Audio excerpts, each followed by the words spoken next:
السلام علیکم، میں ہوں ابرار احمد باز گشت کے نئے ایپیسوڈ کے ساتھ حاضر ہیں۔ ناظرین، ملک کے دیگر شہروں کی طرح ڈیرہ اسماعیل خان میں بھی مختلف عمارتیں ایسی موجود ہیں جن کی تاریخی اور ثقافتی اہمیت ہے۔ ان میں ایک عمارت چگلیہ، جسے چگلہ بھی کہا جاتا ہے، اس پر آج ہم گفتگو کریں گے۔ میرے ساتھ موجود ہیں سینئر صحافی اور تجزیہ کار جناب اسلم آوان صاحب۔ اسلم آوان صاحب، چگلہ کیا ہے اور کیا کوئی مورچہ ہے یا کوئی نگرانی رکھنے کے لیے کوئی عمارت بنائی گئی ہے؟ شکریہ ابرار۔ ڈیرہ اسماعیل خان جو ہے وہ تہذیبی اور ثقافتی لحاظ سے یقیناً ایک بہت امپارٹنٹ شہر ہے، کیونکہ یہ 3 صوبوں کے سنگم پہ واقع ہے، اور اس کے علاوہ ایک سائڈ پر اس کو انٹرنیشنل بارڈر بھی لگتی تھی افغانستان کی کسی زمانے میں۔ اب تو تھوڑا سا ڈسٹینس ہو گیا، اس میں ڈسٹرکٹ ٹانک جو کبھی تحصیل ہوا کرتی تھی وہ اب ضلع بن گیا ہے، تو اس وجہ سے وہ ایک درمیان میں ایک ڈسٹرکٹ جو ہے وہ واقع ہو گیا۔ تو یہ جو چگلہ کی عمارت ہے، یہ بنیادی طور پر 1931 میں شاید بنائی گئی تھی، اور اس کا مقصد یہ تھا کہ قبائل کی طرف سے کچھ مسلح جتھے آتے تھے جو ہندوؤں کو لوٹتے تھے۔ ہندو سرمایہ دار تاجر سارے اسی ایریا میں رہتے تھے، خاص طور پر یہ جو بھاٹیا بازار ہے، اس میں یہ بھاٹیا فیملی بہت بڑے بر صغیر کے بہت بڑے تاجر تھے، بہت بڑے ٹائکون تھے بزنس۔ اس کے ساتھ جیسا لوٹا کا ایک گروپ تھا، وہ بھی بہت بڑے بزنس ٹائکون تھے۔ اس کے ساتھ سیٹھ بگائی تھا، جس کی ٹرانسپورٹ چلتی تھی پورے خیبر پختونخوا، اس وقت اس کو NWF پہ کہتے تھے۔ تو یہ بڑے بڑے بزنس مین جو تھے یہ یہاں پر رہتے تھے، اور یہ بھی ایک دلچسپ حقیقت ہے کہ 1901 میں جب یہ پنجاب سے اس کو الگ کر کے NWF بھی بنایا گیا، تو اس وقت بر صغیر ہندوستان کے جو 10 امیر ترین آدمی تھے، ان میں 3 امراء جو تھے وہ ان کا تعلق ڈیرہ اسماعیل خان سے تھا۔ تو اس لحاظ سے ڈیرہ اسماعیل خان بہت رچ ایریا تھا بزنس کے اعتبار سے، اور جتنی بھی انٹرنیشنل تجارت ہوتی تھی وہ اسی جگہ سے ہوتی تھی۔ خاص طور پر یہاں پر یہ واحد علاقہ تھا پورے بر صغیر کا جس کو انگریز نے ٹیکس فری زون قرار دیا، جسے آج کل ہم تجارت گنج کہتے ہیں۔ یہاں پر چنگی کے باہر جو ہے تجارت ہوتی تھی تو اس کا کوئی ٹیکس نہیں ہوتا تھا۔ یہ ٹیکس فری زون صرف اور صرف ڈیرہ اسماعیل خان میں تھا یا پھر کلکتہ میں، کیونکہ بڑے بڑے جماعتیں جو ہوتی تھیں، بڑے بڑے پارٹیاں جو تھیں، بزنس کے گروپ جو تھے، ان کا برانچ آفس جو ہے وہ کلکتہ اور بمبے ہوتا تھا، اور ہیڈ آفس یہاں ڈیرہ اسماعیل خان میں ہوتے تھے۔ تو یہ بہت امپارٹنٹ تھا۔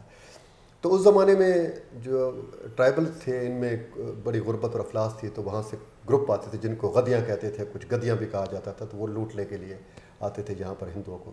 تو اس کے تحفظ کے لیے یہ بنایا گیا تھا۔ ایک تو یہ عمارت بلند تھی، تو دور سے ان کو دیکھتے تھے سیکورٹی والے۔ دوسرا یہ ہے کہ جب بھی کوئی اس قسم کی شورش برپا ہوتی تھی تو وہ دروازے بند کر کے اس کو کنٹرول کر لیتے تھے۔ اس کے علاوہ ہندو مسلم فسادات جو تھے وہ بھی روز کا معمول تھے یہاں پر۔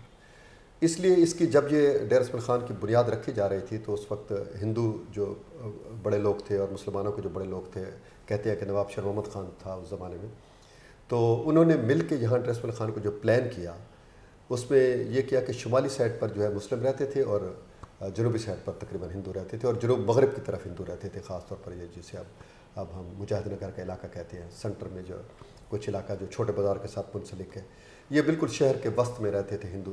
تو ان کے تحفظ کے لیے بنایا گیا تھا، اور ہندو مسلم رائٹس جو تھے، فسادات جو تھے، اس کو روکنے کے لیے بھی یہ اہمیت اختیار کر جاتا تھا۔ خاص طور پر محرم کے جو ایام ہوتے تھے اس میں ہندو مسلم فسادات کا بہت خطرہ رہتا تھا، کیونکہ ہندوؤں کی یہاں پر بڑی تھک آبادی تھی، اس میں سے گزرتے تھے اس وقت تازیہ۔ اور اس وقت چونکہ شیعہ سنی کا ایشو نہیں تھا، تو تمام مسلمان جتنے بھی تھے، چاہے وہ ہندو تھے، چاہے وہ سنی تھے، چاہے وہ شیعہ تھے، چاہے وہ بریلوی تھے، جو بھی تھے، تو وہ محرم کے دنوں میں اکٹھے ہو جاتے تھے۔ تو فسادات کا خطرہ ہوتا تھا، اس لیے اس کو کنٹرول کرنے کے لیے چگلہ بنا گیا۔ لیکن اب یہ چگلہ جو تھا، اب وہ ہمارے ثقافت کی علامت بن گیا ہے، اور اب بھی آپ دیکھ لیں کہ 1986 میں جب یہاں پر شیعہ سنی فسادات ہوئے تو اسی چگلے نے بڑا اہم رول ادا کیا، اور یہاں گیٹ بند کر گئے تھے۔ گاہے بگاہے اب بھی گورنمنٹ جو ہے لوگوں کو کنٹرول کرنے کے لیے، اندرون شہر کی بہت بڑی آبادی ہے، گنجان آباد علاقوں کو کنٹرول کرنے کے لیے اب بھی اس چگلے کے گیٹوں کو استعمال کرتی ہے۔ آپ نے دیکھا کہ ابھی لاک ڈاؤن میں بھی ان 4 گیٹوں کو بند کر کے انہوں نے بازاروں کے جو ٹریفک ہے اس کو بالکل مفقود کر دیا، بند کر دیا۔ اچھا، آپ نے بتا دیا کب بنایا گیا، اس کے مقاصد بھی بتا دیے۔ کیا آپ نے بننے کے بعد جو مقاصد طے کیے گئے تھے وہ مقاصد حاصل ہوئے؟ جی دیکھو، ابتدا میں اب یہ 1931 میں بنا، تو اس کے بعد کچھ عرصہ تک تو ظاہر ہے 16 17 18 سال جو ہے اس کے جو مقاصد تھے وہ اس کی تکمیل ہوتی رہی۔ لیکن 1947 کے بعد تو پھر یہاں کا پوری کی پوری ڈیموگرافی بدل گئی، پورا صورتحال بدل گئی۔ ہندو یہاں سے چلا گیا، انڈیا کا مسلم یہاں پر آ گیا، وہ بہت غریب لٹے پٹے لوگ تھے، اور آہستہ آہستہ صورتحال بدلتی گئی. پاکستان بننے کے بعد ریاست کی کمانڈ جو ہے وہ زیادہ مضبوط ہوتی گئی.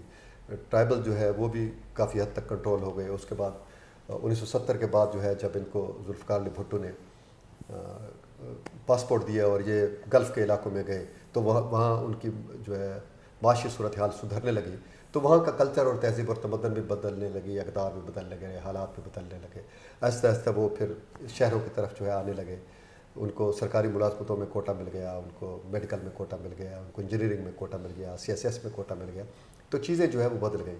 تو اب جو ہے یہ جو چغلیہ ہے اس کے وہ مقاصد تو اب نہیں رہے جس کے لیے یہ بنایا گیا تھا, لیکن یہ ہے کہ اب اس کی ثقافتی اہمیت اور انتظامی تقاضوں کے مطابق کوئی تھوڑے بہت جو جس طرح اس کو مینیج کرتی ہے کبھی کبھی انتظامیہ, تو وہ ابھی تک باقی ہے. اچھا, ان سے 4 بازار نکلتے ہیں, ان کے اگر آپ تعریف کر دیں کچھ تو.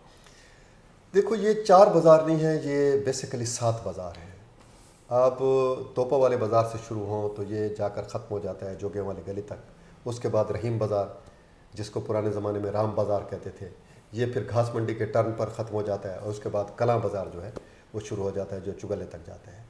اس سے آگے پھر جو ہے آپ دیکھ لیں کہ بھاکری بازار شروع ہو جاتا ہے, اور اس کے جو آگے جہاں وہ ختم ہوتا ہے تو پھر اس کو پابندہ گیٹ بھی کہتے ہیں اور پابندہ بازار بھی کہتے ہیں کچھ علاقہ جو تجارت گنج وغیرہ کا علاقہ ہے. اس طرف جو ہے شمال کی طرف مسلم بازار تھا. یہ کسی زمانے میں تو بہت وہ تھا, بیکار تھا, کیونکہ یہاں بزنس نہیں ہوتا تھا, مسلم اتنی زیادہ بزنس کرتے نہیں تھے. اور اس کے ساتھ جو بھاٹیا بازار تھا. اب بھاٹیا بازار جو ہے اس کو بھی انہوں نے 2 حصوں میں تقسیم کر دیا. ایک تو مسگراں بازار کر دیا آگے تھوڑا سا جا کر اس کو, اور اس کو کمشنری بازار کر دیا. اس کی تاریخی جو اوریجنل اس کا نام تھا وہ ختم کر دیا ہے. یہ بڑا افسوسناک عمل ہے کہ ہم چیزوں کو جو ہے وہ جو تاریخی اہمیت ہے اس کو ختم کرنے کے لیے ہر وقت تیار رہتے ہیں. اب یہ جو بھاٹیا بازار ہے اس کو بھاٹیا بازار ہی رہنا چاہیے. اور آج اس پروگرام کی وساطت سے میں انتظامیہ سے بھی اور وہاں کے رہنے والے لوگوں سے بھی یہ گزارش کروں گا کہ یہ بھاٹیا بازار جو تھا اس کو بھاٹیا بازار ہی رکھا جائے, اس کو کمشنری بازار نہ کہا جائے. اور اس کے آگے جو ہے مسگراں بازار جسے ہم سرائکی زبان میں ٹھٹھارا والا بازار بھی کہتے تھے یا ٹھٹھارا والا دروازہ بھی کہتے تھے. تو یہ بیسیکلی 7 بازار ہیں, 7-8 بازار ہیں. یعنی 2 آ جاتے ہیں اس کو جنوب کی طرف بھاٹیا بازار اور مسگراں بازار. اس کے اپوزٹ شمال کی طرف مسلم بازار ہے. مغرب کی طرف جو ہے یہ بھاکری بازار ہے, بھکر سے جو ہے اس کی نسبت ہے کوئی. اور اس کو پابندہ بازار بھی کہتے تھے کیونکہ بزنس کے لیے آتے تھے پابنداز جہاں پر, تو یہ ان کا علاقہ اس جگہ پر ہب تھا ان کا. اور اس کے بالکل اپوزٹ مشرق کی طرف جو ہے سب سے بڑا کلاں بازار, پھر رام بازار جسے ہم رحیم بازار کہتے ہیں, اور اس کے بعد توپا والا بازار. یہ 3 بازار یہ ہیں. 2 5 1 6 اور 2 8, یہ 8 بازار ہیں. لیکن چغلہ جو ہے وہ چونکہ یہ جس جگہ پر یہ کراس کرتے ہیں ایک چوک بنتا ہے, اس کے اوپر انہوں نے ایک وہ بنا دیا ایک سسٹم جو ہے جیسے ممٹی بنا دی جاتی ہے یا ایک پکٹ بنا دی جاتی ہے یا مورچہ بنا دیا جاتا ہے, اس کو اوپر سے چھت لگا کے بڑا طاقتور اس کی نیچے پلر ولر ڈالے گئے. تو وہ اس زمانے میں اس عمارت کی بڑی اہمیت تھی اور یہ ایک منفرد عمارت تھی. اور میرے خیال میں اس وقت پورے پاکستان میں کسی جگہ پر بھی آپ کو اس قسم کی عمارت نہیں ملے گی یا اس قسم کا ماحول نہیں ملے گا یا اس قسم کا جو صورتحال ہے وہ آپ کو نظر نہیں آئے گی کہ 4 بازار جہاں پر کراس کرتے ہیں اس کے اوپر ایک سٹرکچر بنا ہوا ہے جس کے اوپر بہت بڑی بلڈنگ ہے, اس پر انٹیلیجنس کا دفتر بھی ہے, سیکورٹی کا دفتر بھی ہے, اس کے اوپر مورچے بھی ہیں اور اس کے نیچے گیٹ بھی لگے ہوئے ہیں.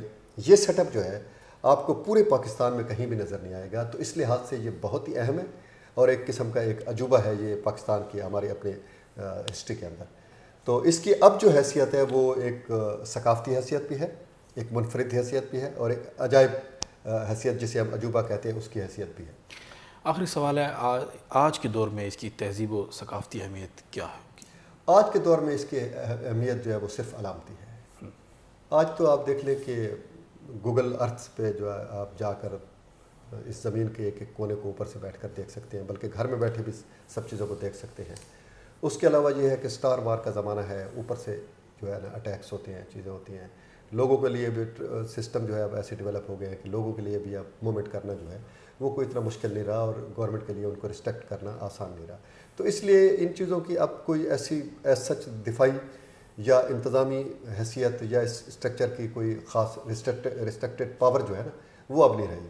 لیکن اس کی علامتی حیثیت ہے, ایک تو تاریخی اعتبار سے بھی ہے, ثقافتی اعتبار سے بھی ہے, اور دوسرا یہ ہے کہ ایک یہ ماضی کی ہمارا یادگار ہے جس کی حفاظت بہت ضروری ہے, کرنی چاہیے. پچھلے دنوں یہاں ہمارے MPA صاحب جو تھے اس زمانے میں منسٹر بھی تھے ریونیو کے، انہوں نے ڈیر اسمیل خان کو جب بیوٹیفیکیشن کا پروجیکٹ آیا تو اس میں چگلے کے لیے بھی انہوں نے کچھ فنڈ مختص کیے اور اس کو انہوں نے تھوڑا سا بنایا سنوارا. لیکن افسوس کہ جو لوگ اس کی پلاننگ کر رہے تھے، جو اس کو بنا سنوار رہے تھے، وہ اس کی ثقافتی اہمیت سے ناواقف تھے، اس لیے انہوں نے بغیر سوچے سمجھے اس پر ایسے رنگ جو ہے لگا دیے جو اس کی ثقافتی پس منظر سے تعلق نہیں رکھتے. اگر اس کے اوپر ان رنگوں کے ٹائلز یا ماربل لگائے جاتے جو کہ یہاں پر پیچھے ہمارا لال ماڑھا کے اندر جو اندھیرے ہیں اس کے ہیں، یا جو تاریخی اعتبار سے اور بہت سی چیزیں ہماری پرانی جو کھڑی ہیں یہاں پر، جیسے آپ دیکھ لیں کہ علیزئی کڑی علیزئی میں چلے جائیں تو بہت قدیم پرانے وہاں نوابوں کے مکان کھڑے ہیں، اس کے اندر جو کلر استعمال ہوا ہے ڈیر اسمیل خان کا، بلکہ سرائکی کا جو ثقافتی کلر استعمال ہوا ہے وہ جو نیلا اور سفید ہے، جو آپ دیکھ سکتے ہیں بہاؤدین زکریا کے جو مزار ہے اس پر بھی دیکھ سکتے ہیں، اور اس کے علاوہ بھی اس خطے کے اندر جتنے بڑے بڑے تاریخی عمارتیں ہیں ملتان سے لے کر ڈیر اسمیل خان تک، اس میں آپ کو وہ نظر آئے گا. تو اس کو اگر یہ اسی کلر میں لے آتے تو اس کی تاریخی اہمیت اور ایک ثقافتی جو اس کا عکس تھا وہ کافی پرکشش ہوتا، اور آنے والے لوگ جو ہے اس کو سرائکی تہذیب اور ثقافت کے پس منظر میں دیکھتے تو یہ بہت اچھا ہوتا. لیکن افسوس کہ اب چونکہ ان کو پلاننگ کرنے والے لوگوں کو پتہ نہیں تھا، یہ نئی نسلیں ہیں، پھر زیادہ تر آفیسر جو ہے وہ شمال سے آتے ہیں، 400 مردان پشاور سے، تو ان کو ان چیزوں کا پتہ نہیں ہوتا، اس لیے انہوں نے اس کو اس تناظر میں نہیں دیکھا. اب میں یہ امید کرتا ہوں کہ اب جب کبھی پھر دوبارہ اس کی رینوویشن ہوئی اور اس کی تزئین و آرائش کا کوئی کام ہوا تو اس چیز کو پیش نظر رکھا جائے گا، اور وہ ڈیر اسمیل خان اور سرائکی تہذیب کے جو ثقافتی رنگ ہیں ان کو بروئے کار لا کر اس کو ایک تہذیب اور ثقافت کی، سرائکی تہذیب اور ثقافت کی علامت بنانے میں ہماری مدد کرے گی. بہت شکریہ اسلام امان صاحب. ناظرین، آپ نے جانا چگلہ کے حوالے سے. آپ کو ہمارا یہ پروگرام کیسا لگا؟ اپنے فیڈ بیک سے ہمیں ضرور آگاہ کیجیے گا. اگلے پروگرام تک کے لیے اجازت دیجیے. اللہ حافظ.